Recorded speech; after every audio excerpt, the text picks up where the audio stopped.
On this week's edition of New York Now, Hochul hints at her state of the state. We'll discuss. Then, what's next for the New York Working Families Party? State Director Xochitl Nemeka joins us. And later, New York is getting a new chief judge. We'll have a preview, plus a new edition of On the Bill.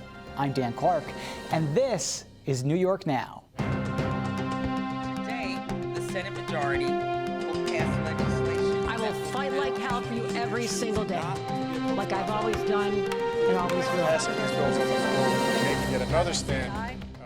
Welcome to this week's edition of New York Now. I'm Dan Clark. We're now less than a month out from Governor Kathy Hochul's State of the State address, and we already have some clues on what will be in it. Hochul joined New York City Mayor Eric Adams at an event this week put on by the group A Better New York, or ABNY. It's an economic development nonprofit. And both Hochul and the mayor laid out a few ideas for boosting the city's economy and culture. But both said that's easier said than done. New York City still hasn't fully recovered the number of jobs lost during the pandemic, according to the State Department of Labor. But as those jobs come back, New York has another problem, its housing crisis. And that's something that Hochul says she'll have a plan for next month. So the jobs are there, the housing is not. And that's why in my upcoming State of the State address, I will put forth a comprehensive housing plan. And within this, it will include the building of 800,000 new units of housing over the next decade, and I want to make it sooner than that. And then on Thursday, Hochul spoke to reporters at the state capitol. Let's get into that and more with Josh Solomon from the Times-Union. Josh, thank you for coming in. No problem. So you asked the governor, she was talking about a lot of different things. It was a combo winter storm warning and then a reflection on kind of her first 18 months or so in office. We were talking about housing right before this. You asked her about something called good cause eviction. It's a bill that it's a little bit more complicated than I want to get into on the air, but it's a bill that would basically force landlords to have a good cause to evict someone, and those causes are listed in the legislation. We don't have to get into it. Any indication on where she stands? She was very committed to not committing on the issue, which she typically does on legislation. So it's not out of the ordinary for her to kind of avoid taking a hard stance on it. But we know that the reason it's important to find out where she is on it is because we know that this is going to be the most important piece of legislation for progressives. And following an election where progressives weren't necessarily motivated to go out and vote, and the governor's figuring out how to make her coalition in the legislature, and they still have supermajorities. It's going to be interesting to see how much she gives room to an extremely progressive piece of legislation, or a piece of legislation that progressives love. And the big piece of it that is controversial is, some would argue, it includes a piece of rent stabilization in it, which proponents of it say no, but that's kind of where it becomes really difficult. Right. This has been a few years of trying to negotiate a very thin line between what property owners like about it, they don't really like anything about it, and what renters like about it, particularly progressives, you're right. That's just one of these housing issues for her State of the State that I want to get into a little bit.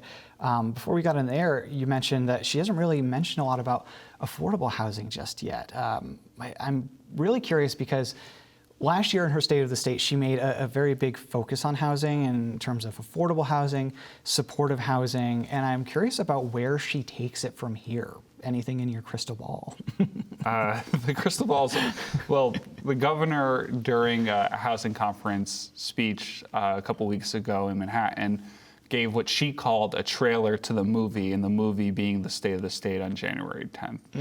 And she said repeatedly, housing's going to be the top priority. And she's calling it housing. And at this speech, she started off saying, last year we did $25 billion over 5 years for 100,000 homes, but specifically under the umbrella of affordable housing. Now we're talking about broad sweeping housing policy, anywhere from creating a state's office to help with planning for housing and have more of a comprehensive look at it, to zoning in the suburbs, which they're particularly concerned about in terms of the rate of building housing. So that not only are they concerned about the building of housing and the zoning behind it, but they're also concerned about access to that housing, for whom, how, workforce housing, the whole gambit. I mean, we're going to really see a big pitch on it. When you talk about housing in the suburbs, does that include accessory dwelling units, which is it's basically the option for somebody to convert their property into a home for somebody. A lot of people use the example of an aging parent who needs somewhere to live.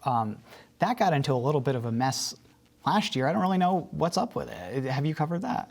I have, and if you hear the words ADU, accessory dwelling unit, know that you're hearing a very politically charged term. Yeah, which is I didn't know about this until before last year. I didn't know that it was so controversial of a thing. Why is it controversial? Well, there seems to be some distaste in the suburbs, particularly in Westchester and Long Island, of do we allow this, and rather who should allow it? And it's really goes back to like a question of home rule on zoning and whether or not we should change, the state should change its policy on, is the state going to say this is allowed by right because we're so concerned about the threat of a housing crisis that we need to create more housing, whether it be for a grandmother, for a recent college grad, or for a young person coming to the community and wanting to commute into the city through Metro North or something, right? Mm-hmm. Folks, it may less be that is the issue, and it's more so we should decide it. Let us decide home by home by home at local zoning boards, local planning boards, and that's how we control what our community looks like, and that's what we pay taxes for, and that's what we deserve a right to do. It's an interesting issue, and it came up and seemed to be gaining some steam last year, and then it was like tennis. The ball came over, and the interest against it, which it vanished very quickly last year. It was just one of those things that Hochul seemed to go really strong on and then not, and then kind of like abandoned at the wayside. We have about a minute left. The governor made some interesting comments regarding the state's finances heading into next year as well, saying that, last year it was looking good. This year, we don't really know. What do you get from that? Well, she took a lot of heat from progressives last year who wanted her to spend down all of the one-time money that they were getting from the federal government on really important issues from home care to health care to child care. And she spent some of the money on it, but not all of the money. She kept it in reserves. And that reserve money, what the governor is saying so far, is hopefully going to pad the landing regarding any potential mild recession. And they're hoping that that'll preserve them from any having to institute a tax hike or something of that nature. But it's still very early. Right. And she did say also that she is I don't remember quite how she phrased it. She does not foresee any tax increases, which will probably upset progressives who are looking for higher taxes on the wealthy, as we will get into later in the show, so stick around. But for now, thank you so much, Josh Solomon from the Times-Union. We'll leave it there. All right, turning now to New York politics. When you head to the polls each November, you might notice that a candidate's name is on multiple party lines. Republicans will often also be on the conservative line, and Democrats will sometimes also run on the Working Families Party line. It's a national party, but it was founded right here in New York in 1998. And since then, progressives have found a home in the WFP. Fast forward to today, and the WFP holds a lot of power in New York, especially among Democrats. So it was no surprise that the party played a big role in this year's elections, organizing around progressive Democrats in key races. For more on that, we caught up this week with Xochitl Nemeka, the state director of the New York Working Families Party. Xochitl, thank you so much for coming back. I appreciate it. So glad to be on with you, Dan. So I want to start with last month's elections. You had a really big number last month in the race for governor specifically. So looking at 2018, Andrew Cuomo got about 114,000 votes on the WFP line. This year, Governor Kathy Hochul got 250,000 votes, more than double. Why do you think that is? Well, we've been proud to hit the ground running with a coalition of Democrats up and down the state to really speak to the values of working families. And this year, with Governor Hochul at the top of our ticket, we also use this opportunity to talk to voters about what mattered most to them: increased housing affordability, investing in public education, take down the climate crisis head on. And we find that when people are connected to the values behind their vote, they're more persuaded to come out and vote. And so that's been our strategy in the past couple of years. We're glad that we're increasing the number of people who vote on the Working Families Party line, whether they're Democrats, working families, or unaffiliated voters. And we look forward to continuing to see those totals get bigger over the years ahead. You know, at the same time, Republicans did make some ground in some key areas of the state, like Long Island and the lower Hudson Valley, some other areas as well. I'm wondering, because I think your party is probably the furthest away from the Republican ideology, their values. Does that concern you at all, that we see this Republican surge in those areas? What was clear is that Republicans fought tooth and nail for their votes. They came out organized and quite rabid, honestly, in this political moment, determined to pull people towards their program. Unfortunately, their program was one of fear-mongering without much solutions, but we know that there are real visceral responses that voters do come out, whether it is crime, whether it is rising costs. There are those kind of gut responses that do move voters. And what Democrats need to do, and working families Democrats in particular need to do in response, is put out a vision and a program, right? That if we want to address public safety, people know also viscerally that safe housing and youth programs and accessible transit also address public safety. And so we have to ensure that we're not ceding the ground to fear-mongering and dog whistles that do bring a base out, but that often leave people feeling more cynical, less trustful, and more alienated from their communities. Yeah, it does feel like there is a sort of divide on messaging between a lot of different parties, a lot of different individuals. I think Republicans did, as you said, a very, very good job campaigning. I think that they did a great job getting to the people who they thought would vote for them, whereas Democrats, I think, took some of their races for granted. I mean, when you look at 2 years from now, when we don't have a race for governor, but we do have a race for president, what does your strategy look like then? How do you get through to these voters, as you were saying, that just don't seem to want to budge on certain issues? What we feel good about is that Democratic campaigning, thankfully, was not a monolith. And so you see people, for example, like Leah Webb, who is a new state senator joining a coalition of Working Families Democrats from the new seat in the Binghamton, Ithaca area, who really had an organizing first strategy, talking to voters in very different parts of her district with shared messaging about shared values. Sarahana Shrestha, who also just won an assembly seat in the Hudson Valley, did it by doggedly knocking on every single door in her district that also spanned from rural areas to Kingston and places in between. We're going to hit the ground running starting on January 1st, 2023 for those 2024 congressional seats. We have to ensure that we're sending a New York State delegation that has working people's interest front and center. And that means flipping those seats that were lost in the cycle, because the cycle was a fluke. We are sure about it, and we have to be organizing to ensure that that fluke does not lead into long-term disastrous policies for working people in New York State. So as we mentioned, the votes for your party just keep going up. So that means that you have more power in elections. It also means that you have more power at the state capitol. As more Democrats get onto your line, as more people recognize that your line exists, what do you want to see lawmakers do with these big wins that your party organized and helped deliver?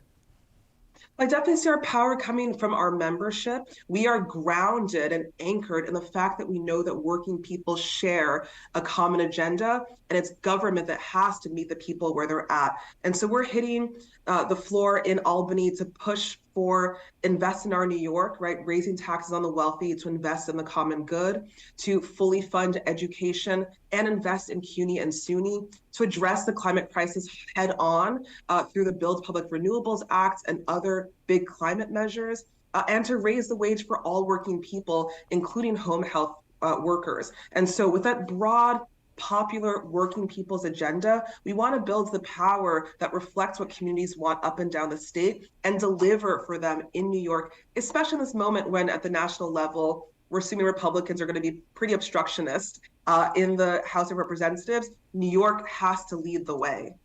Do you see the legislature moving more towards the priorities that are aligned with the WFP rather than some of the more establishment positions, especially as you win more races with candidates that I think were more focused on the WFP than being on the Democratic line? I think the energy has been growing and mounting, and the cries have been louder, right? We've all been saying that the housing crisis must be top on the list because that's what voters are saying, and that really affects people across all lines of difference, geography, race, age. And we're seeing Governor Hochul saying, on day one, we're going to be tackling the housing crisis. We're seeing the call for greater investments. We're recognizing that 2 years after raising taxes on the ultra wealthy, there has not been any of the right-wing talking points about billionaire flight and economic crumble, right? None of those things have happened. And so every year as progress gets made on our agendas become more popular, we see the coalition get bigger and we start to deliver more. And so that's what we're focused on next year, delivering more with and for working people. All right, well, we will see how it shakes out. Session starts in January. Xochitl Nemeka, the state director of the New York Working Families Party, thank you so much. Always a pleasure. Thank you, Dan. Be well. And the WFP and other advocacy groups are already rallying around what they're calling the Invest in Our New York campaign ahead of next year's legislative session. It's a package of bills that would enact new tax hikes on wealthy New Yorkers and large corporations and use that money to fund services like education and healthcare. Carolyn Martinez-Class is with the advocacy group Citizen Action. These are all things that should be reflected in our budgets. If we treat budgets as moral documents, if we treat them as the state's priorities, then we have to be making investments in our people who have sustained our economy, who have sustained us through the pandemic, and who are now suffering from unequal recovery. Next year's legislative session is scheduled to start the first week of January. But moving on now to a new edition of On the Bill, where we tell you about a bill out of Albany that you might not hear about otherwise. This week, we're doing something a little different and talking about the bottle bill. That's a law enacted in the 80s that advocates say needs an update. It's actually the law that allows you to take your cans and bottles and redeem them for 5 cents each. But a lot of people don't know that not all bottles and cans can be redeemed. And a group of environmental advocates have been calling on lawmakers for years now to change that. They want more containers to be covered under the law so people can redeem them and they'll get recycled. They also want the deposit raised from 5 cents to 10 cents. Erica Smitka from the League of Women Voters of New York State is one of the advocates calling for that change. We are already seeing the effects of climate change in our state with an increase in extreme temperatures, extreme storms, adverse health effects, and stress on our ecosystems. And according to the Department of Environmental Conservation, waste is accountable for 12% of all greenhouse gas emissions in New York State. So modernizing a bill that would increase recycling and reduce litter should be a no-brainer. It's something that's been on the table for several years now without much action, so we'll see if that changes next year. In the meantime, Governor Kathy Hochul now has less than a week to announce her pick for a new chief judge. That's after former Chief Judge Janet DeFiore resigned over the summer. Since then, an independent state commission has put together, by law, a short list of candidates for the job. And it's an important one. The Chief Judge of New York literally manages an entire branch of state government, the state court system. And they also lead the state's highest court, the Court of Appeals. It's a big job that could have a big impact on the state. And for a preview, I spoke this week with Brian Ginsberg, an appellate attorney who's argued at the Court of Appeals and a partner at the law firm Harris Beach. Brian, thank you so much for coming on this week. I appreciate it. My pleasure. Thanks for having me. Of course, anytime. So we now have the short list of finalists for our new chief judge in New York. I want to see your takeaways first. What did you think of the list? Well, my takeaway is that it's a very impressive list of finalists that the Commission on Judicial Nomination has put together. Folks from diverse professional backgrounds, all of whom, in my view, have ample judicial skills and temperament to do the job of adjudicating cases on the Court of Appeals, and also all the folks who have a variety of different types of managerial experience leading different types of large organizations, in some cases very busy appellate courts, who would be well suited to do the managerial work of the chief judge as well. And of course, the official title there is not simply chief judge of the Court of Appeals, but chief judge of the state of New York, and any of the folks on this impressive short list would be well poised to lead the New York State Unified Court System. Yeah, we have 7 different people with 7 very different career trajectories in some cases. I'm wondering if anybody stood out to you in particular on this list. I mean, to me, you have Hector LaSalle, the presiding justice from the Appellate Division 2nd Department, downstate. That one jumped out to me, but I'm curious to see if anybody you think has a better chance than others. It's hard for me to pick a front runner based on this list. I mean, Justice LaSalle is certainly very impressive, as are the other 6 members of the list. I think really in each of the candidates' own way, they make a very compelling case for being nominated and confirmed as the next Chief Judge of the state of New York.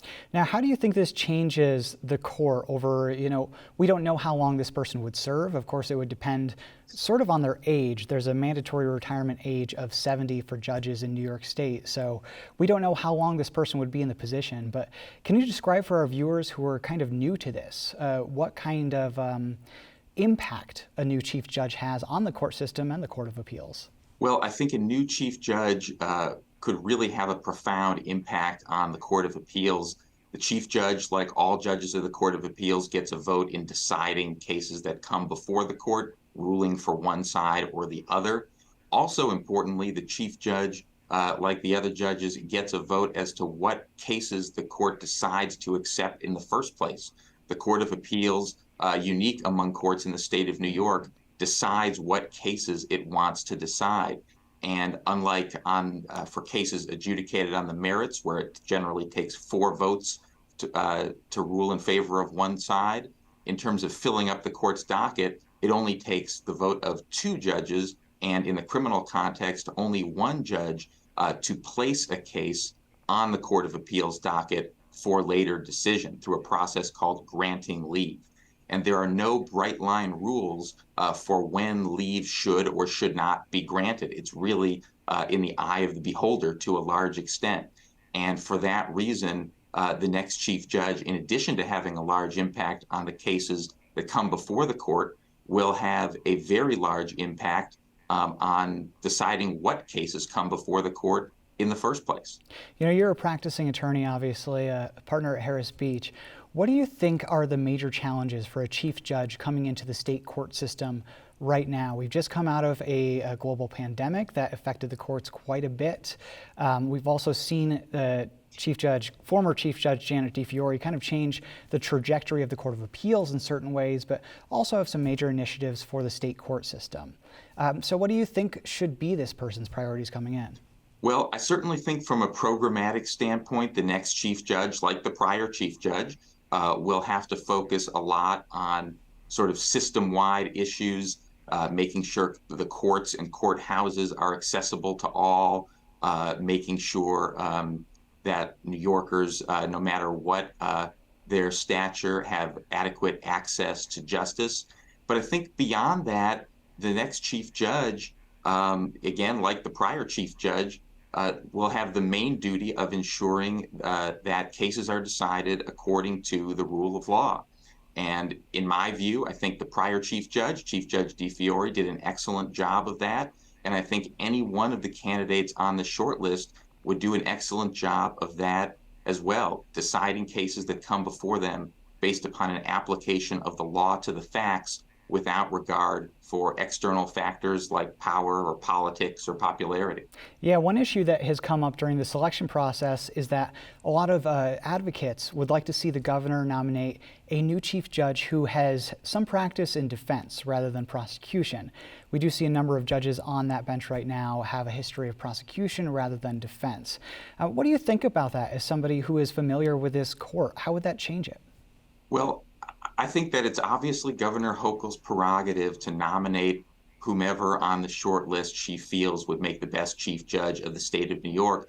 But I reject the view advanced by some interest groups that folks who have prior experience as prosecutors, or who have, for those folks who are already serving in judicial roles, have decided certain cases in certain ways, are in some sense preemptively disqualified from becoming the next Chief Judge, from being nominated or confirmed.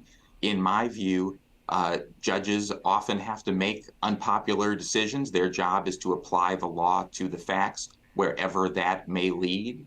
And excellence in a prior position as a prosecutor, I don't believe would impact the judge's ability to apply the law to the facts in a straightforward way on the Court of Appeals. I think all of these candidates have a variety of backgrounds. Some who have prosecutorial experience also have experience on the defense side, and there are other folks who have experience outside the practice of law entirely. I think whoever is selected will bring that important professional diversity to the chief judge role. All right, we will see how it shakes out. Brian Ginsberg, an appellate attorney and a partner at Harris Beach, thank you so much. Thank you. Hochul has until next Friday to announce her choice. Until then, thanks for watching this week's New York Now. Have a great week and be well.